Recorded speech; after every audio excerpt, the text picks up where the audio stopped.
جی میں یہی عرض کروں گا، میں نے ابھی کچھ دیر پہلے سے دیکھنا شروع کیا ہے، صورتحال جو کی تو ہی مجھے لگ رہی ہے، بلکہ شاید اس سے بھی بدتر صورتحال لگ رہی ہے کہ ہم اس پلیٹ فارم سے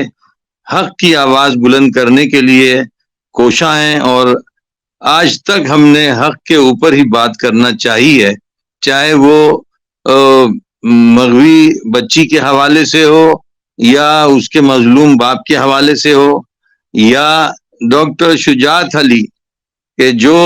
انسانیت پرست اور انسانیت کے دل دادے اور انسانوں کے کام آنے کی جستجو میں اپنی زندگی کو وقف کیے ہوئے ہیں۔ ہم نے اب ان کی مصیبت کو مصیبت جانا، اور ان کے بقول جس طرح سے انہوں نے بچی کے حوالے سے امداد فراہم کی ہے اور جن کنڈیشنز پہ کی ہے وہ گائے بگائے ڈاکٹر شجاعت علی بیان کرتے رہے ہیں، تو ہم یہی کہیں گے کہ خدا را آپ آنے والے دور میں اگر کوئی مظلوم آواز دے تو اس مظلوم کی داد رسی کرنے والوں کے لیے راستہ نہ روکیں، بلکہ راستہ بنا رہنے دیں، تاکہ لوگ مظلوم لوگوں کی داد رسی کے لیے اپنے قدم آگے بڑھا پائیں۔ تو میں یہی کہوں گا ان حضرت سے کہ جن کا نام طاہر یا عاصم ہے، یا ان کے بھائی مہدی علی کاظمی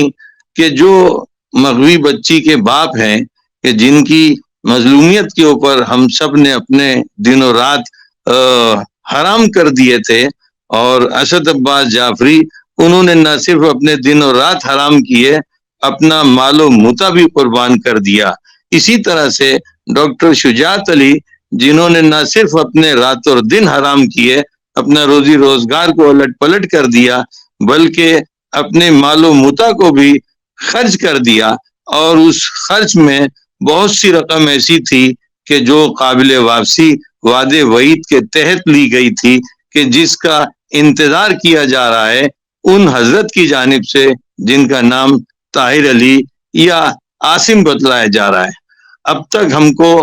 ڈاکٹر شجاعت علی کی طرف سے جو تصویر ملی ہے، اور یقیناً ہم اس پر یقین کرنے کے لیے اپنے دل و دماغ کو آمادہ پاتے ہیں کہ یہ وہی شخصیت ہے کہ جو 1 سال سے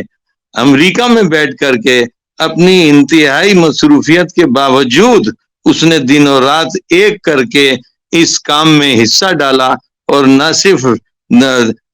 قیمتی وقت کا استعمال کیا، بلکہ ایک بڑی معقول رقم کو مہیا کرنے میں کردار ادا کیا۔ اب ایسا شخص اگر کچھ بیان کرتا ہے تو کوئی وجہ نہیں ہے کہ ہم اس کی بات کو رد کریں یا اس کی بات پہ ہم شک کریں۔ اس کے ساتھ ساتھ کہ جب جن لوگوں کا نام لیا جا رہا ہے وہ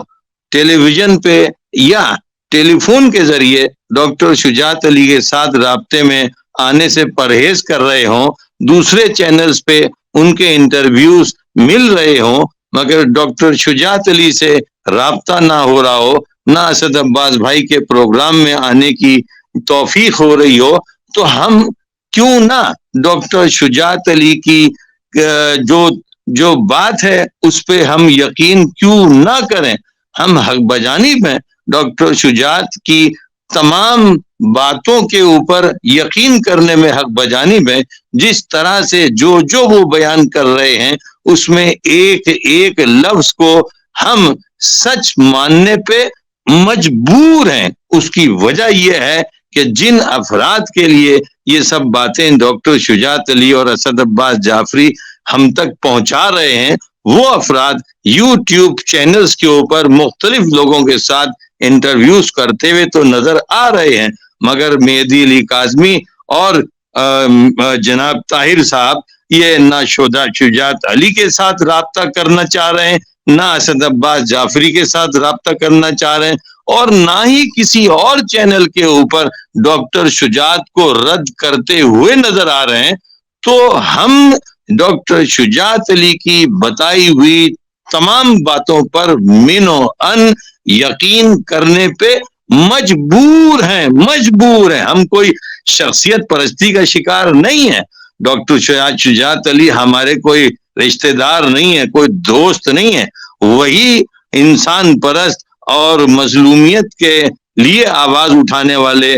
ہستی ہیں کہ جو 1 سال سے مختلف لوگ آوازیں اٹھاتے رہے. ایسے ہی ڈاکٹر شجاعت علی بھی ہیں. اور جب بچی اپنے گھر کو جس دن پہنچی ہے تو اس دن رونا پیٹنا ڈاکٹر شجاعت علی کے پلیٹ فارم پہ بھی ہوا، ہمارے پلیٹ فارم پہ بھی ہوا. ہم بھی روئے گائے، اسد عباس بھائی بھی جو ہے وہ روئے، باقی لوگ بھی انہوں نے دل کے آنسو روئے، خون کے آنسو روئے ایسے افراد کے لیے کہ آج وہ ہمارے لیے سوالیہ نشان بنے ہوئے ہیں کہ انسانیت کی فلاح کے لیے جن لوگوں نے اپنے دن و رات کو وقف کر دیا، وہ لوگ اس قدر لا تعلق، اس قدر بیگانے، اس قدر مجھے کہنا نہیں چاہیے مگر یہ لفظ ان کے اوپر کیا کہنا چاہیے مکمل لگتا ہے کہ خود غرضی کے مرحلے میں داخل ہوتے ہوئے نظر آ رہے ہیں. کیا ہم سب لوگ اس قابل نہیں ہیں؟ اور خاص طور سے ڈاکٹر شجاعت علی، ڈاکٹر لبنہ اور اسد عباس جعفری کے ان افراد سے، ان انسانیت پرست لوگوں سے رابطہ کیا جاتا، اور اگر ان کو کوئی غلط فہمی ہے یا آپ کی کوئی مجبوری ہے، کوئی قباحت ہے، کوئی آپ کو مشکل درپیش ہے، تو یہی تو وہ لوگ ہیں کہ جو مشکل وقت میں لوگوں کے ساتھ 1 سال سے کھڑے رہے اور مسلسل اپنا وقت دیتے رہے. تو ان مشکل کو دور کرنے والے لوگوں کے ساتھ میں اگر آج بھی کوئی مشکل آپ کو ہے تو آپ کو کیا مذائقہ ہے ان سے رابطہ کرنے میں اور اپنی مشکل کو دوبارہ ان کے سامنے رکھنے میں. انشاءاللہ مجھے امید ہے اگر واقعتاً کوئی آپ کو مجبوری ہے، کوئی پریشانی ہے، تو آج بھی یہ ہستیاں ان مشکلات کو، ان پریشانیوں کو دور کرنے میں آپ کا ساتھ دے سکتے ہیں. مگر بات یہی ہے کہ اگر آپ سچے ہیں تو آپ کائنڈلی ڈاکٹر شجاعت علی اور اسد عباس جعفری سے رابطہ کیجئے، ان سے اپنے تعلق کو بحال کیجئے. اور پھر کوئی مشکل ہے تو یہ تو ہیں ہی مشکل میں کام آنے والے لوگ، یہ آپ کی آگے کسی مشکل میں بھی کام آ سکتے ہیں. اور اگر آپ ان سے رابطہ کر کے تعلق کو بحال کرتے ہیں تو یقین جانیے کہ آئندہ آنے والے زمانے میں جو بھی مصیبت زدہ ہوگا تو اس کی مصیبت کو دور کرنے کے واسطے ایسے کئی اور لوگ بھی ہمت کریں گے کہ ہم اس مظلوم کی داد رسی کریں. مگر جو طریقہ وضع، جو چلن اب تک دیکھنے میں آ رہا ہے، اس کو دیکھتے ہوئے آئندہ کوئی بھی مہربان شخص کسی مظلوم کی مدد کرنے میں 10 مرتبے سوچے گا. اب وہ الفاظوں سے تو شاید مدد کر دے گا، لیکن جس انداز میں ڈاکٹر شجاعت علی نے مدد کی ہے اس انداز میں مدد کرتے ہوئے آئندہ آنے والے وقت میں کسی مظلوم کا ساتھ دینے کے لیے 10 دفعہ وہ ہمدرد انسان سوچے گا. وہ ڈاکٹر شجاعت علی بھی ہو سکتا ہے، وہ اسد عباس جعفری بھی ہو سکتا ہے، وہ کوئی اور لفظ اور کوئی اور فرد بھی ہو سکتا ہے جو انسانوں کی مشکلات کو دور کرنے کے لیے سوچتا ہو. مگر ایسی ایگزامپل جب اسٹیبلش ہو جائیں گی تو آپ یقین کیجئے کہ لوگ بہت مشکل سے کسی کی مدد کرنے کے لیے آگے آئیں گے. تو میرا مشورہ بھی ہے، میری گزارش بھی ہے، میری اپیل بھی ہے کہ آپ کائنڈلی فوری طور سے ڈاکٹر شجاعت علی کے ساتھ اپنے رابطے کو بحال کیجئے. آپ کی جو مشکل ہو وہ بھائی جب کر سکتا ہے تو آئندہ بھی آپ کی مشکل میں آپ کا ساتھ دے سکتا ہے. تو کائنڈلی اپنی مظلومیت کو مظلومیت کے انداز میں ہی رہنے دیجئے، اور جو آپ کی وقت ہے، عزت ہے، وقار ہے، اس کو اسی مقام پہ رہنے دیجئے. اس سے نیچے لانا ہمیں بھی تکلیف پہنچ رہی ہے، ہمیں بھی دکھ کا کہ جس شخص کے لیے ہم 1 سال تک مسلسل لگاتار سب لوگ روتے رہے، پیٹتے رہے، مطالبے کرتے رہے، آوازیں بلند کرتے رہے، اس شخص کے لیے اب ہم سوالیہ نشان بن کے کھڑے ہو جائیں اور معترض بن کے کھڑے ہو جائیں، یہ ہمیں گوارا نہیں ہے. یہ ہماری طبیعت کے اوپر ایک بھاری وزن ہے. تو کائنڈلی میں گزارش کروں گا مہدی علی کاظمی بھائی سے بھی اور جناب طاہر صاحب سے بھی کہ کائنڈلی اپنے کردار کو پہچانیے، اپنے فرض کو پہچانیے اور دوسرے کے درد کو بھی پہچانیے، اپنی عزت کو اور ہماری عزت کو بھی پہچانیے، پلیز خیال کیجیے۔